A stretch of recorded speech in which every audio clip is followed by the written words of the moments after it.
perbanyak membaca Al-Quran, karena Al-Quran itu pasti akan membuat hati kita semakin bersih dan semakin lembut. لعلنا نكتفي كذا نترك وقت الأسئلة يكفي هذا. ربما 10 دقائق. باقي 10 دقائق. يعني نتكلم 10 دقائق في أسئلة ولا لا؟ نعم في أسئلة. نعم بعد 10 دقائق. يعني نتكلم أو ربما نفتح باب الأسئلة ثم إذا لم يسأل نفتح باب الأسئلة الآن. أيوة ثم إذا لم يسأل نواصل. يعني لو تركنا الوقت الباقي للأسئلة، لأن أنا ذكرت أهم حاجة، أخشى الإطالة ما في فائدة. ذكرنا الخلاصة. الآن نكتفي بهذا ونبدأ بالأسئلة. Nah, baiklah kata beliau, itu dia hal-hal penting yang ingin saya sampaikan. Berikutnya kita buka sesi tanya jawab. Jika ada yang mau bertanya, kita persilakan. Karena takut nanti kalau kepanjangan juga jemaahnya kepanjangan, ngantuk segala macam, kata beliau. يعني أنا لا أريد الإطالة عليهم، لا يعني نكتفي بما قل ودل، وحتى يذهبوا للنوم، ربما بعضهم يريد أن ينام، فلا نريد أن نثقل عليهم، يكون الوقت المتبقي لمناقشة بعض الأسئلة والإجابة. Ya, itu tadi beliau katakan, saya tidak ingin terlalu berpanjang, jadi kesimpulan saja yang saya sampaikan. Setelah berikutnya silakan jika ada yang bertanya. Ada awalan. Ini bapaknya.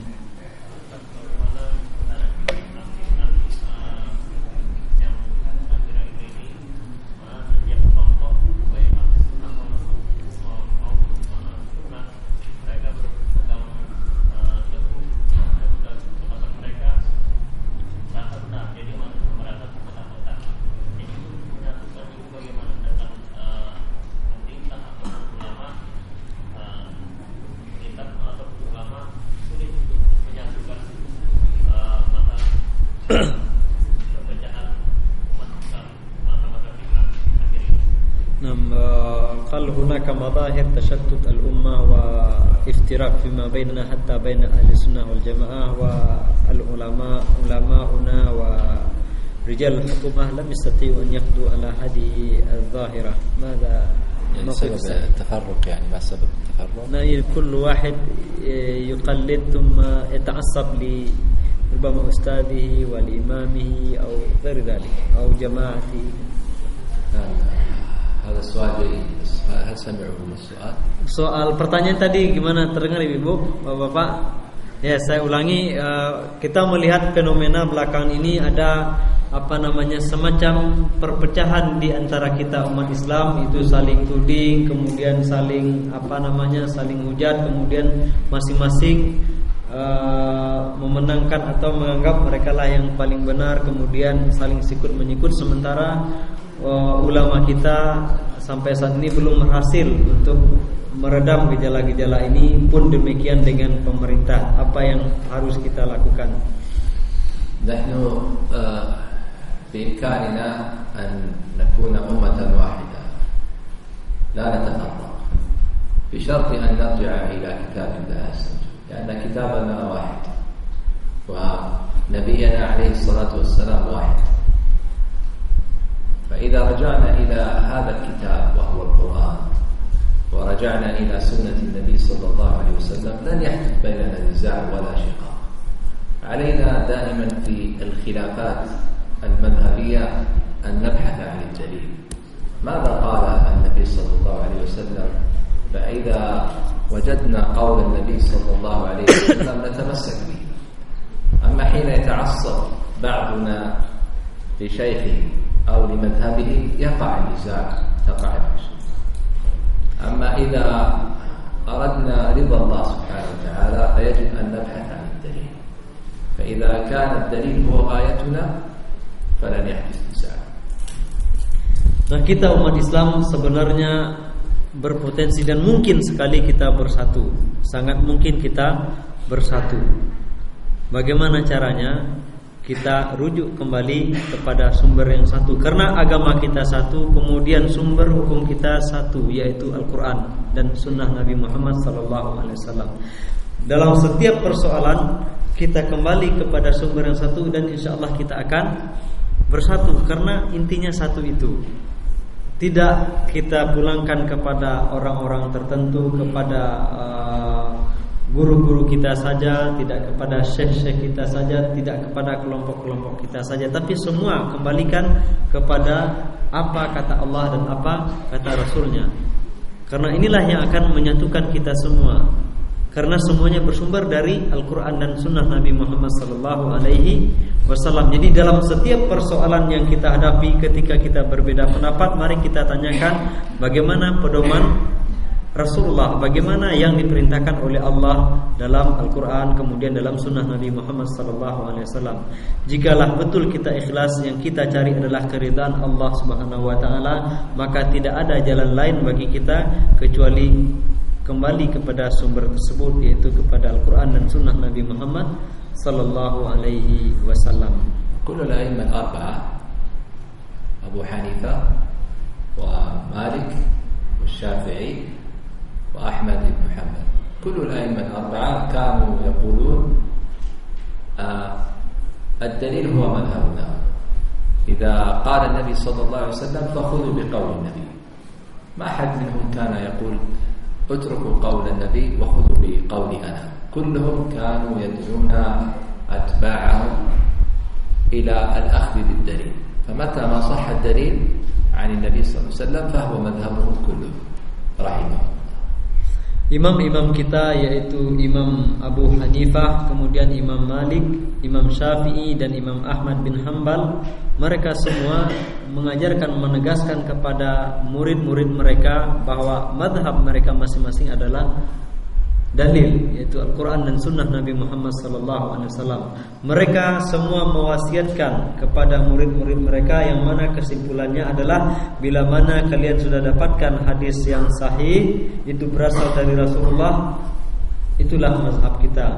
Jangan tinggalkan hadis karena pendapat kami, karena pendapat Abu Hanifah, Imam Malik, Imam Syafi'i dan Imam Ahmad bin Hanbal. Ini adalah pesan mereka semua, karena semuanya berasal dari sumber yang sama, yaitu Al-Quran dan Sunnah Nabi Muhammad SAW.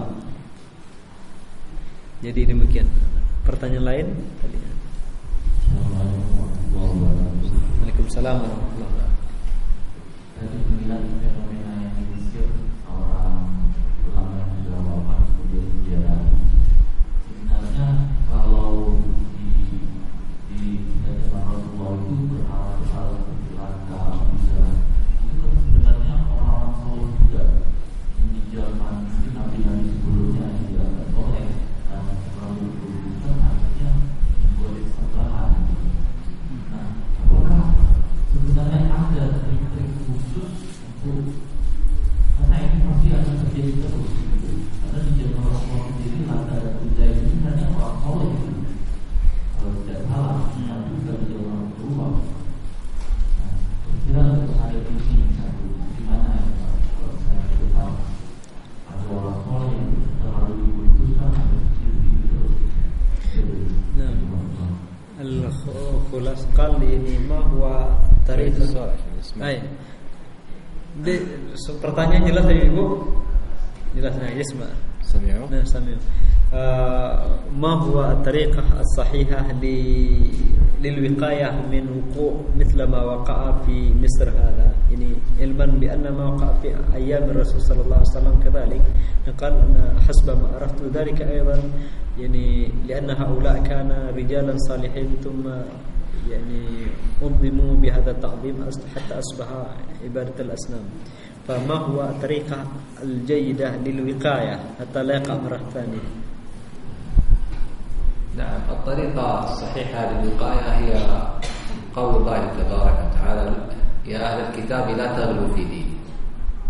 فكما أن أهل الكتاب غلوا في دينهم وألهوا عبادهم صالحين وجعلوا من عيسى عليه الصلاة والسلام جعلوا منه إلها نتيجة الغلو، فنحن سنقع في نفس الخطأ إذا غلونا في الأئمة وفي الأولياء والصالحين. فلذلك ينبغي احترام الأولياء، لكن ليس تقديسهم وتعظيمهم حتى يصبحوا آلهة من دون الله.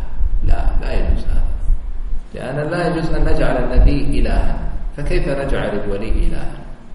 وندعوه من دون الله. الغلو هو سبب المشكلة. إذا تركنا الغلو انتهت المشكلة ولن يكون هناك شرك بإذن الله.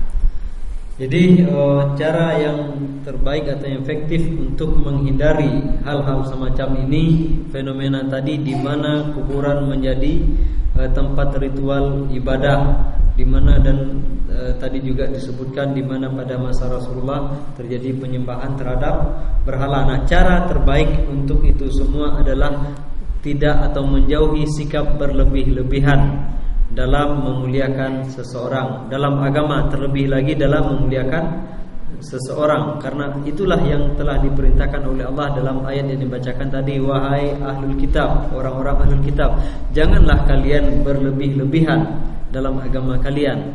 Yang dalam hal ini adalah memuliakan orang-orang soleh. Kita berkewajiban untuk memuliakan wali-wali Allah, orang-orang soleh, tetapi tidak berlebih-lebihan, tidak mengkuduskan mereka, tidak mengkultuskan mereka melebihi kapasitasnya sebagai manusia biasa. Nabi-nabi saja kita tidak perlakukan seperti itu, tidak disembah kuburannya, tidak dijadikan tempat memunajatkan doa-doa kepada Allah, tidak dijadikan tempat beribadah, apalagi dimintai disampaikan doa kepada mereka, tidak. Nah, mengapa para wali-wali itu diperlakukan seperti itu? Ini kan sesuatu yang tidak pada tempatnya. Jadi apabila kita semua umat Islam meninggalkan sikap berlebih-lebihan dalam mengkultuskan seseorang, insya Allah perilaku seperti ini bisa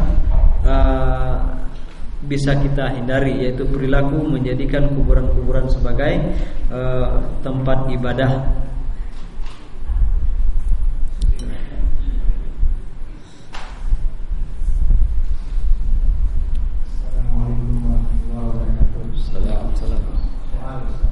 Ya. Apakah masih hidup ahli kitab pada saat sekarang ini?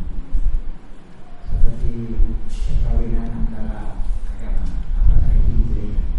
Terima kasih. هل أهل الكتاب النصارى واليهود الموجودون الآن ما زالوا سمي بأهل الكتاب ولا يجوز الزواج منهم؟ أهل الكتاب اليهود والنصارى ولا زالوا موجودين حتى الآن، ويجوز الزواج من نسائهم من اليهودية أو النصرانية، لأن الله عز وجل يقول ونساءهم حل لكم ونساءهم حل لكم في سورة المائدة. لكن الأفضل هو ألا نتزوج منهم حتى لا يتأثر أولادنا فيما بعد ويصبحون ربما يهودا أو نصارى. الأمر مباح لكن ليس مستحبا، فكما أنك لا ينبغي لك أن تتزوج المرأة إذا كانت غير مستقيمة والأفضل أن تأخذ المستقيمة، فكذلك الأفضل أن تأخذ المسلمة ولا تأخذ الكتابية.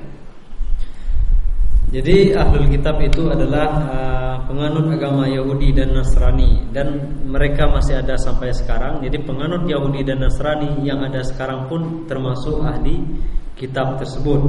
Nah, masalah menikah, maka laki-laki muslim dibolehkan menikah dengan wanita-wanita ahli kitab, karena itulah yang disampaikan oleh Allah dalam Al-Quran, dan dihalalkan untuk kalian yang bagian laki-laki wanita-wanita ahli kitab. Ini pada dasarnya boleh. Akan tetapi jika kita berbicara mana yang baik, maka sebaiknya jangan menikah dengan wanita-wanita ahli kitab tersebut. Mengapa? Ya supaya tidak memberikan dampak negatif kepada anak-anak kita kelak misalnya, atau mungkin kita sendiri. Nah, misalnya kita ketika memilih calon istri, tentu kita lebih mengutamakan wanita yang baik akhlaknya, wanita yang bagus agamanya. Nah, demikian juga kalau ada yang muslimah, mengapa harus menikah dengan non-muslimah ini? وبنات المسلمين كثيرات، يعني هن أولى من أن نتزوج أولادنا منهن، نترك بنات المسلمين ونذهب نأخذ بنات اليهود والنصارى وندع بناتنا، هذا لا ينبغي أن يكون. Nah, padahal kan anak-anak gadis atau anak-anak wanita muslimah itu nggak kurangnya kita banyak sekali. Jadi sangat tidak elok apabila yang banyak ini kita sia-siakan, kita biarkan, kemudian kita menikah dengan wanita ahli kitab.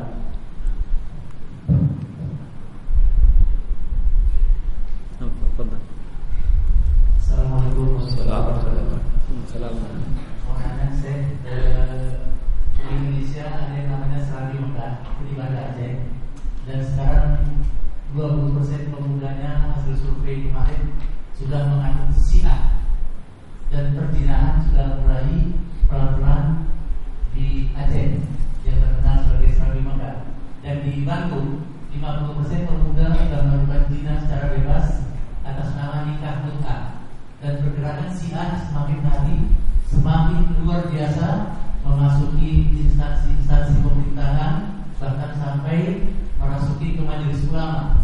Nah, yang ingin saya tanyakan, sejauh mana tindakan pemerintah Saudi untuk mengatasi Syiah, dan apakah seluruh Syiah kafir? Itu aja. Terima kasih. Assalamualaikum warahmatullahi wabarakatuh. هو يأتيكم معلومات أولا. قال هناك عندنا منطقة يسمى فناء مكة، يعني في أتشي فناء مكة. نعم، فناء مكة. فناء مكة. نعم، لأنه قال لتحمس أو تمسك بالدين، يعتز بالإسلام. قال نحن كأنه قطعة من مكة كذا، ولكن المشكلة الآن تقريبا 20% من شبابهم تشيعوا ثم بل بدأ انتشر فيهم الزنا باسم نكاح متعة، وكذلك انتشر فيهم الزنا. نعم، وكذلك عندنا مدينة في جاوا غربية اسمها بندون 50% الشباب يزنون، ولكن يسمونه بنكاح المتعة. فإذا بدأ الشيء انتشر عندنا. ولكن السؤال ما هو موقف حكومة المملكة السعودية في مواجهة الشيعة كذا؟ الشيعة. نعم. ثم هل الشيعة؟ نعم، قال هو ماذا فعل حكومة السعودية تجاه الشيعة؟ ثم هل الشيعة كلهم كفار؟ طيب، جميل. يعني هو الحقيقة أن الجهود في مواجهة الشيعة وغير الشيعة هي جهود تنقسم إلى قسمين: جهود حكومية وجهود شعبية. الجهود الحكومية التي تبذلها سواء الحكومة السعودية أو غيرها هي تتلخص في إنشاء بعض القنوات الفضائية التي تحارب الشيعة وتبين أن مذهبهم وأن عقيدتهم باطلة. هذا يعني الموقف الإعلامي له تأثير كبير. كذلك نشر كتب السنة في أنحاء العالم الإسلامي، كذلك يعني إتاحة الفرصة للطلاب من أنحاء العالم الإسلامي أن يأتوا إلى السعودية ويتعلموا المذهب السني الصحيح، عقيدة أهل السنة، ثم يذهبوا وينتشروا في بلادهم. ومن ضمن ما يتعلمون هو التحذير من المذهب الشيعي الرافضي. هذه بعض الإجراءات. أما الموقف الشعبي وهو دور الشعب فلهم جهود كبيرة وطائلة في مواجهة الشيعة عبر الردود عليهم في الفضائيات وتأليف الكتب وتعليم الناس خطورة المذهب الرافضي والتصدي له.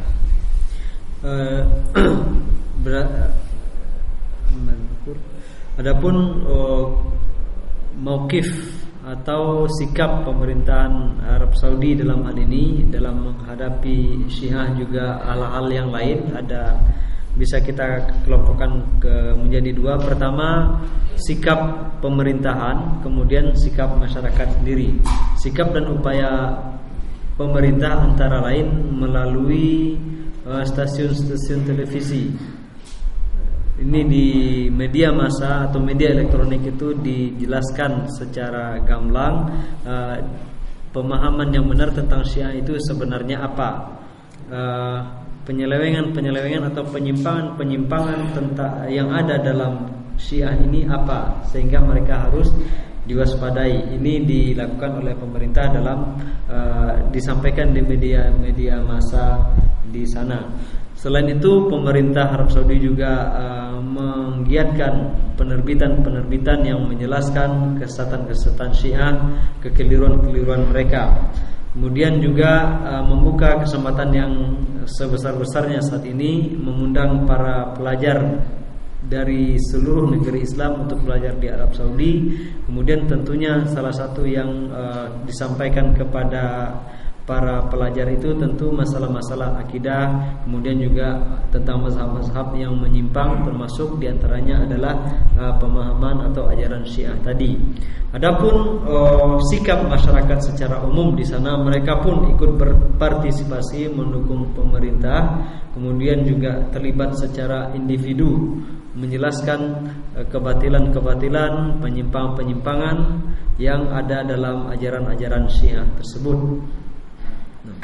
كذلك أنا أوصي أهل هذا البلد خاصة من العلماء والخطباء والدعاة وعامة الناس أن يتصدوا إلى الخطر الشيعي، لأن الشيعة الآن بدأت تنتشر في إندونيسيا وما كان فيها تشيع قبل سنوات، ولكن بدأ الآن ينتشر في إندونيسيا نتيجة التساهل معه. ينبغي أن يتصدى لهم، لأن الشيعة مثل السرطان، فإذا دخلوا في بلد فسيفسدونها.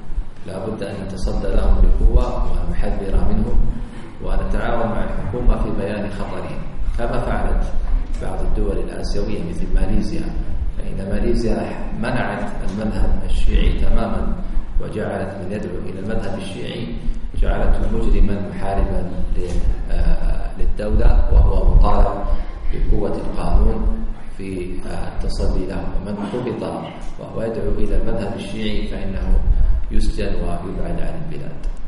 لا بد التعاون مع الحكومة وتنبيهها بخطره. Oleh karena itu sudah seharusnya pula masyarakat Indonesia memberikan perhatian khusus tentang masalah ini, tentang penyebaran dan merebaknya Syiah di Indonesia.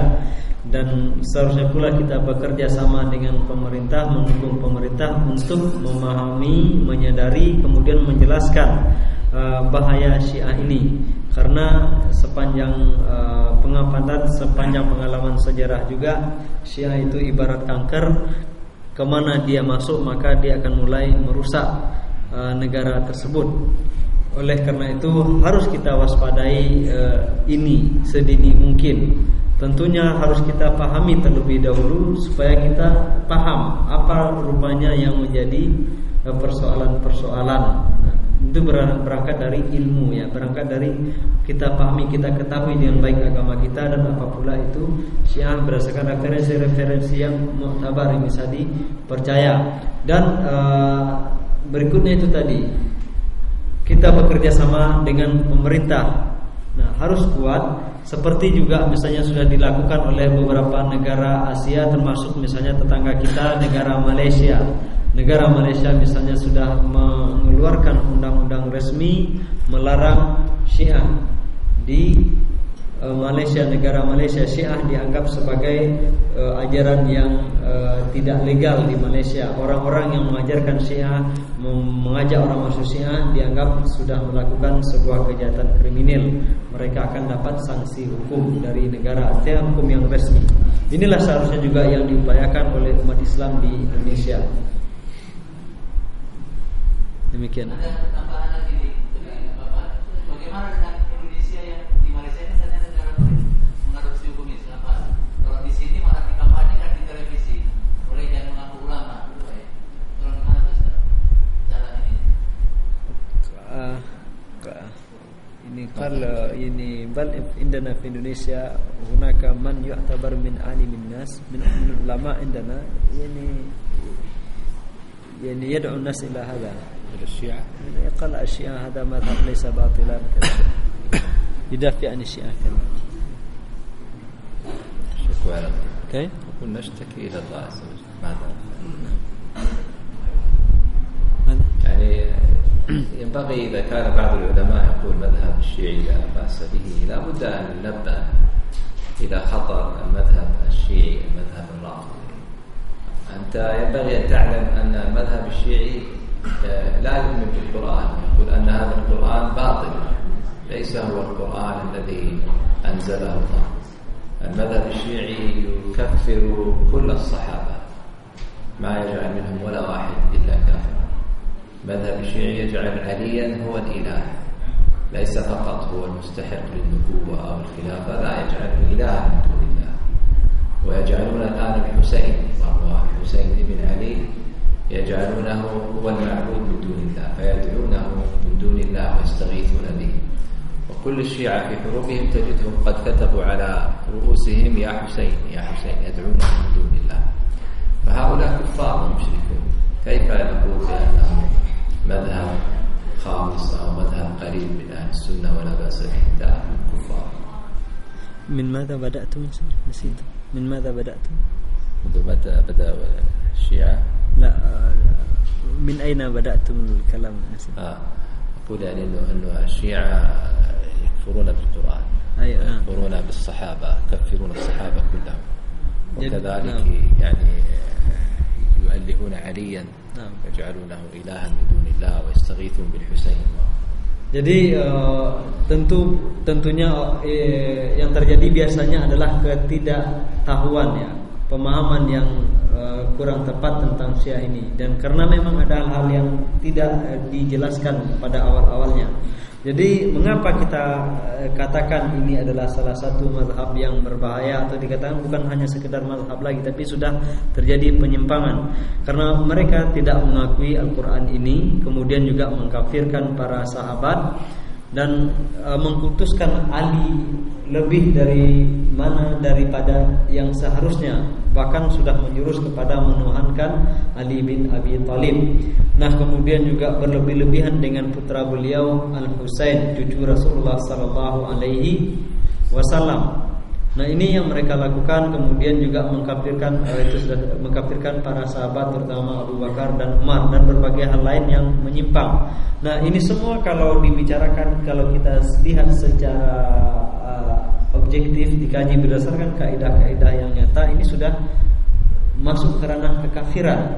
Jadi tidak hanya sekedar mazhab lain, artinya tidak tepat apabila kita mengatakan Syiah itu sebagai mazhab kelima atau semacamnya, tidak. Artinya mereka itu sudah sangat jauh melenceng. Nah, ini berawal dari melebih-lebihkan seseorang. Nah, kita tidak menentang keluarga Nabi, bahkan kita mencintai Rasulullah, mencintai keluarga beliau, tetapi menyikapinya sebagaimana adanya, tidak sampai melebih-lebihkan. Rubama alih qalilan, yani azid qalilan la ba'sa binisbati li hadha madhhar alim ulama'ina yaqulu ini rubama azid qalilan la ba'sa. Ana rahman mushkil. Mungkin saya tambahkan sedikit juga masalah Assalamualaikum warahmatullahi wabarakatuh.